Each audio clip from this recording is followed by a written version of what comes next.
नमस्कार. आपलं स्वागत आहे. आयकॉन स्टील प्रस्तुत बिल्ड आयकॉन या उपक्रमामध्ये. आज आम्ही आलो इस्लामपूर सांगली इथं आणि माझ्यासोबत आहेत इंजिनियर ओमकार खोडेजी, जे मागच्या काही वर्षांपासून या फील्डमध्ये अर्थात रेसिडेन्शियल सेक्टर्समध्ये चांगलं काम करतायत. त्यांचा आजपर्यंतचा हा प्रवास कसा होता, त्यांना आलेले अनुभव कसे होते, या सगळ्या संदर्भात आपण बिल्ड आयकॉन या प्लॅटफॉर्मवर त्यांच्याशी गप्पा मारणार आहोत. आपण गप्पांना इथून सुरुवात करूया. ते म्हणजे तुमच्या आजवरचा शैक्षणिक प्रवास कसा होता? ओके. म्हणजे शाळा कुठली होती, कॉलेज कुठलं होतं आणि हा सगळा प्रवास सिव्हिल इंजिनिअरिंग पर्यंतचा कसा होता? हे सिव्हिल इंजिनिअर हे फील्ड निवडताना तुम्हाला प्रेरणा कोणाची मिळाली? कसा होता हा सगळा प्रवास? जास्त काही कन्फर्म नव्हतं की सिव्हिलच आपण करावं हं, किंवा असं काय. जसं की कॉलेज झाल्यानंतर किंवा 10वी झाल्यानंतर म्हणा, हं, 12वी झाल्यानंतर ज्याबद्दल कन्फ्युजन होत होतं की नक्की आपण कोणत्या फील्ड वर्कमध्ये गेलं पाहिजे. हं, नक्की असं कोण सांगत होतं मेकॅनिकलमध्ये जावा, कोण सिव्हिलमध्ये जावा. हं, जास्त जण असं म्हणत होते की जिकडं आता ग्रेस आहे, म्हणजे जास्त थोडक्यात की जास्त पेमेंट आहे किंवा जास्त मागणी आहे, जास्त भरती वगैरे होतात, ह्या हिशोबाने आम्ही जात होतो. पण त्यावेळेला आम्हाला नंतर एक आपले मित्र भेटले. माझे भाऊ पण एक सिव्हिल इंजिनियर होते. त्यांच्या गाईडनं वगैरे मी निर्णय घेतला की आपण सिव्हिल इंजिनिअरिंग करू शकतो. ऍटलीस्ट जॉब नाही भेटला तर आपण काही ना काही तर छोटं का होईना स्वतःचा बिझनेस स्टार्ट बऱ्यापैकी व्यवस्थित करू शकेन, या हिशोबाने मग आम्ही सिव्हिलचा निर्णय घेतला मी. वाह! मग तुमचं शिक्षण पूर्ण झाल्यानंतर जी हा. पहिली साईट केली, तो अनुभव कसा होता? कारण बऱ्याचदा पहिल्या साईटमध्ये हो, दडपण येतं, थोडी बरोबर. भीती वाटते हा, बरोबर. आणि एक इंजिनिअर म्हणून पण स्ट्रगल असतो, हो, की पहिली बरोबर ना. साईट आपल्याला पहिलं कोण देत नसतं, पहिला विश्वास ठेवत शंभर नसतं. शंभर टक्के. तर तो कसा होता प्रवास? मग सुरुवातीला कॉलेज झाल्यानंतर पहिल्यांदा मी मी L&T कंपनीमध्ये ट्रेनिंग घेतलं. हं, नंतर आपला रेग्युलर मध्ये इथं थोडासा एक्सपिरियन्स साठी घेतला. पण पहिली साईड देताना माझे फ्रेंडच होते, त्यांनी मला सहकार्य केलं. पण पहिली साईड घेताना खूप भीती वाटत होती, कसे होतील डिसिजन घ्यायला. इतर वेळेला आपण जॉब करत असतो, त्यावेळेला कसं चुका झाल्यानंतर आपल्यावरती कोणतं असतं, ते पूर्ण जबाबदारी आपल्यावरती नसते.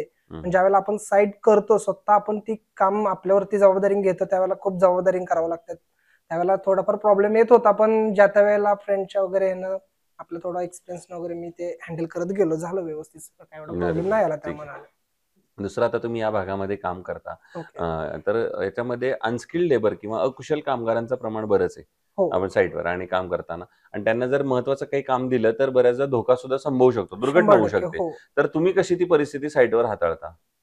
तर अशा बऱ्याच वेळेला होतात, की म्हणजे आता जर आम्ही ज्या रेटनं काम करतोय, तर आम्ही ते टेक्निकलच्या हिशोबाने जिथं जे बार म्हणता किंवा आपले जे काही टेक्निकलच्या हिशोबाने जे काही मटेरियल वगैरे आहेत, ते आम्ही यूज करून बऱ्यापैकी ते बिल्डिंग करण्याचा प्रयत्न करतो. हं, पण आमच्यापेक्षा कमी रेटनं काम घ्यायचंय किंवा ग्राहकांना आकर्षित करण्यासाठी ह्याच्या व्यतिरिक्त काहीतरी फॅसिलिटी द्यायच्या, या हिशोबाने ग्राहकांना आकर्षण त्यांच्याकडे करून हं, ते कामं घेतात. पण त्यावेळेला त्यांना ज्यावेळेला म्हणजे साधारणतः थोडेसे काम वरती गेल्यानंतर हं, त्यावेळेला तो कस्टमरला ॲज अ प्रॉब्लेम तिथे जाणवतो, की बाबांनो, ह्या पद्धतीने इथं आता असा-असा प्रॉब्लेम आलाय आणि एवढा मोठा हा विषय आहे. मग त्यावेळेला ते आम्हाला तिथं बोलवतात, की "साहेब, तुम्हाला येणं गरजेचं आहे, की आमच्याकडनं झाली चूक. हं. मग आता काय करायचं तुम्ही सांगा. आम्हाला तुम्ही ओपिनियन द्या, की आम्हाला यातनं बाहेर पडलं पाहिजे. हे आम्हाला जास्त महत्त्वाचं वाटतंय." मग त्यावेळेला तिथं जाऊन आम्हाला त्या गोष्टी तोडफोड करून बऱ्यापैकी ते ॲडजस्टमेंट करून हं, कराव्या हं. लागतात. मग बरोबर. याचा त्रास मालकांनाही होतो आणि त्या ज्याने कॉन्ट्रॅक्टर घेतले त्याचं नाव खराब किंवा त्यालाही हा त्रास होतो. त्याच्या पलीकडे आम्हालाही त्रास होतो, हो. की त्या पद्धतीने आम्हाला तिथून फी कव्हर करणं किंवा आमची जी फी आहे ते सांगणं, घेणं, मग एवढ्याला एवढी फी असा प्रॉब्लेम होत जातो. बरोबर आहे. दुसरं रेसिडेन्शियलमध्ये असा एक प्रॉब्लेम आहे, की बऱ्याचदा त्या कस्टमरचं असं म्हणणं असतं, की माझं बजेट एवढंच आहे आणि हो, आता एवढ्याच बजेटमध्ये मला ते सगळं घर करून द्या. करून द्या. तर आणि एक इंजिनिअर म्हणून तर तुम्हाला दर्जेदार चांगलं घर करायचं असतं. ओके. तर अशा वेळेला दर्जा आणि बजेट या दोन्हीचा समतोल तुम्ही कसा राखता? तर साधारणतः आम्ही काय करतो त्यांना, आता कसं राहतं, की आपल्या ब्रिक्समध्ये साईज आलेल्या आहेत, की 9 इंची, 4 इंची, 6 इंची. तर आम्ही जास्त सगळ्यात पहिला बजेटचा इश्यू असेल तर एक 6 इंची देतो त्यांना. ह्याच्या पलीकडे जर जाऊन त्यांना कसं, की जास्त म्हणजे त्यांना 1 बीएचके हवाय, 2 बीएचके हवाय, किती स्क्वेअर फूटमध्ये कसं त्यांना काम हवंय, ह्या हिशोबाने आम्ही त्यांना ओपिनियन देत राहतो, की बाबा ह्या पद्धतीने जाऊया. त्याच्या व्यतिरिक्त म्हटलं तर मग आम्ही बऱ्यापैकी देत राहतो. मग आतला स्लॅब सोडून त्यांना मग काय तर फारच बजेट जर कमी असलं, हं, की हं, म्हणजे कसं माणसांना घर राहणं जास्त महत्वाचं आहे. हं. बजेट वगैरे मग त्यावेळेला आम्ही त्यांना पत्र्याचं वगैरे शेड्यूल देतो. त्या हिशोबाने बसवतो. प्रयत्न बरोबर, करतो बऱ्यापैकी. बरोबर. आता पुढचा प्रश्न यापेक्षा सगळा वेगळा आहे. तो म्हणजे सांगली ओके. जिल्ह्याच्या विकासाचं विजन असं जर हां. विचारलं तुम्हाला एक इंजिनिअर अच्छा. म्हणून, तर सांगली जिल्ह्याचा एक सर्वांगीण विकास करण्यासाठी ओके. कुठल्या क्षेत्रावर आता काम करण्याची गरज आहे, असं तुम्हाला क्षेत्रावर वाटतं? काम. माझ्या हिशोबाने तर आता जास्त गरजेचं आहे, की आपल्या भागात जे मुलांना शिकायसाठी एकतर बाहेर जावं लागतंय. ह्याच्या पलीकडे दुसरी गोष्ट, की शिकल्यानंतर जॉब इथे नाहीयेत.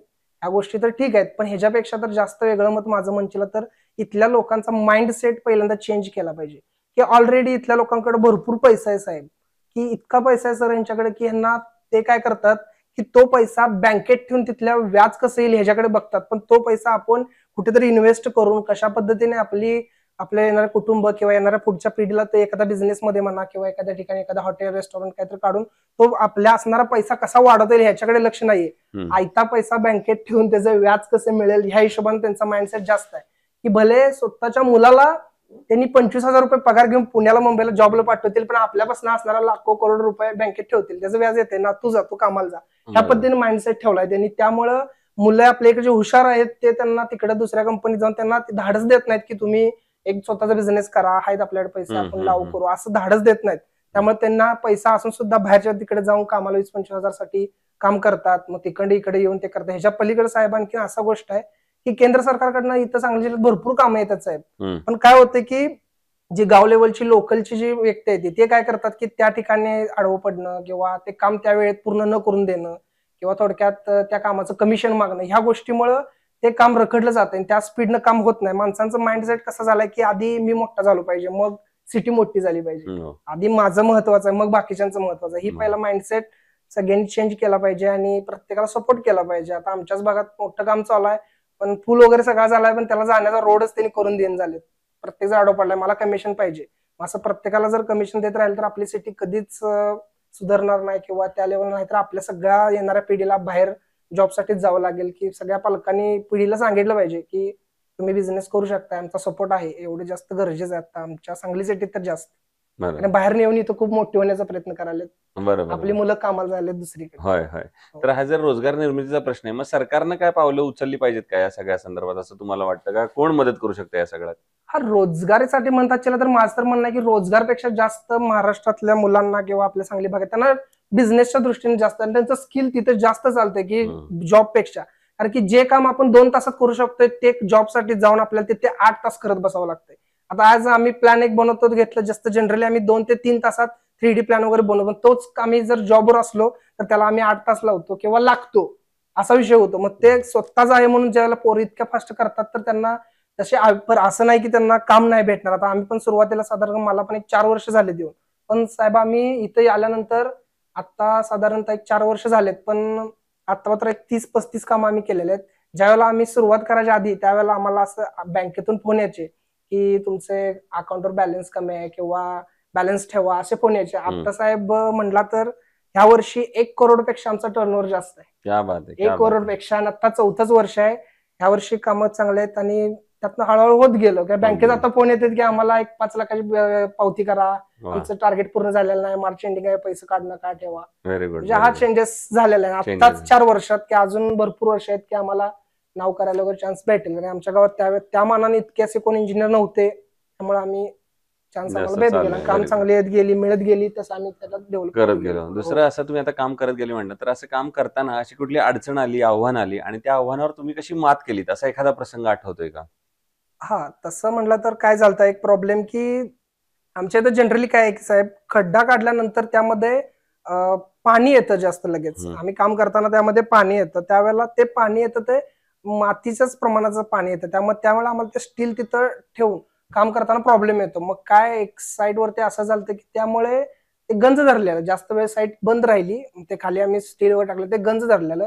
त्यामुळे आम्ही कॉलम वरती उभा करून आलो, त्यावेळेला जरा क्रॅक्स वगैरे जाण्याचा असा प्रॉब्लेम यायला लागला. मग मालकांचं म्हणणं असं झालं त्यावेळेला मग आम्ही त्याला नंतर आणि वर कॅप केलं टाईप, म्हणजे फुटिंग केलं, नंतर आणि वरती कॅप करून सपोर्ट देऊन त्या हिशोबाने त्या बिल्डिंगला कव्हर करण्याचा प्रयत्न केला. ओके. असे तो पहिला अडचणीवर मात केली तुम्ही अशा एका प्रकारे. प्रॉब्लेम. दुसरं कन्स्ट्रक्शन मध्ये जेव्हा स्टील निवडायची वेळ येते तेव्हा तुम्ही काय त्याचे पॅरामीटर्स बघता किंवा काय गुणवैशिष्ट्य बघता आणि मग ठरवता की हे स्टील चांगलं आहे, हे वापरलं पाहिजे? ओके, त्याच्यामध्ये म्हणला तर जनरली की आम्हाला आता 6 mm मध्ये म्हणला किंवा बार मध्ये, तो बार बेंड केल्यानंतर त्याला क्रॅक वगैरे न जाणं, किंवा अदरवाईज आपलं कसं आयकॉन मध्ये आपल्या मीटिंग वगैरे झाल्या त्यामध्ये आम्हाला आयकॉन स्टील किती चांगला आहे किंवा त्याच्या इतर स्टील पेक्षा त्याच्यात वेगळं काय आहे या संदर्भात, त्याच्यातले असलेले केमिकल, त्याच्यातली असणारी कॉन्क्रीटमध्ये जेव्हा ते आपले स्टील जाते त्यावेळेला त्याच्यामध्ये कशा पद्धतीने त्याच्यामध्ये बदल होतात किंवा ते बिल्डिंग किंवा तो जे आपला एरिया तो किती स्ट्रॉंग बनतोय हे आम्हाला त्या व्हिडिओ मधून वगैरे किंवा आपल्या जे असणाऱ्या मीटिंग मधून समजत गेलं. त्यामुळे आम्ही आयकॉन चॉईस करणं योग्य वाटलं आम्हाला. अच्छा, त्यामुळे तुम्ही हो. आयकॉनचं प्रॉडक्ट सर्व्हिस कायम वापरलेलं आहे. हो, आम्ही सगळ्या कामं आता ऑलरेडी ऑल कामं आपल्या आयकॉनच आयकॉन राहतात. मध्ये हो, चालू आहेत. ठीक. आयकॉनच असतात. आणि आता अगदी शेवटचा प्रश्न ते म्हणजे या फील्डमध्ये आता तुमच्यासारखेच पुढचे जे तरुण इंजिनियर्स येत आहेत, तुमचे बरोबर. ज्युनियर्स येत आहेत, हो, बरोबर. त्यांना तुम्ही एक सीनियर म्हणून काय सल्ला द्याल, मित्र म्हणून काय सल्ला द्याल? मित्र म्हणून म्हणला तर कसं आहे, की ह्या फील्डमध्ये येताना प्रत्येकाला असं वाटतं, की आता सिव्हिल लाईन म्हणजे असं झालंय, की कॉलेज पूर्ण झाले, की डायरेक्ट आपण बिझनेस करू शकतोय. पण ते इतकं सोपं नाहीये, की कारण की काम घेताना जे पुढचे कस्टमर असतात, ते अदरवाईज आपल्यावरती आता आपल्या असं नाही, की आपण घेतलं काम म्हणजे झालं असं नाही. प्रत्येक वेळेला मालक तिथे अवेलेबल असतात, मटेरियल चेक करतात. त्यावेळेला एक थोड्या-थोड्या टेक्निकल गोष्टी असतात, की त्या आपल्याला माहीत नसतात. तर आपल्यापेक्षा जास्त जे आपल्या खाली वर्कर्स काम करतात त्यांना जास्त माहीत असतात. मग त्यावेळेला कुठेतरी आपल्या गिल्ट फील होतं आपल्याला, की बाबा ही गोष्ट मला माहित नाही तर माझ्या कामगारांना माहिती आहे. त्यामुळे नवीन येणाऱ्यांनी त्याचा पूर्णपणे अभ्यास केला पाहिजे आधी, की काही टेक्निकल गोष्टी असते त्या मग ते काय होत नाही करा बघू काय झालं तर असं थोडक्यात बळजबरीने केलेल्या नंतर त्यांना त्या गोष्टी त्रासदायक होतात. त्या म्हणजे कसं की साधारण आपलं बरं त्यातला जनरली इंजिनियरचा एक प्रॉफिटचा विचार केला साहेब आपण तर तो प्रॉफिट छोटा आहे आणि ते बिल्डिंग मोठे आहे. जर त्याला काही तर प्रॉब्लेम झाला तर ते काम करणं इतकं त्या इंजिनियरची पूर्ण लाईफ खराब होऊन जाईल.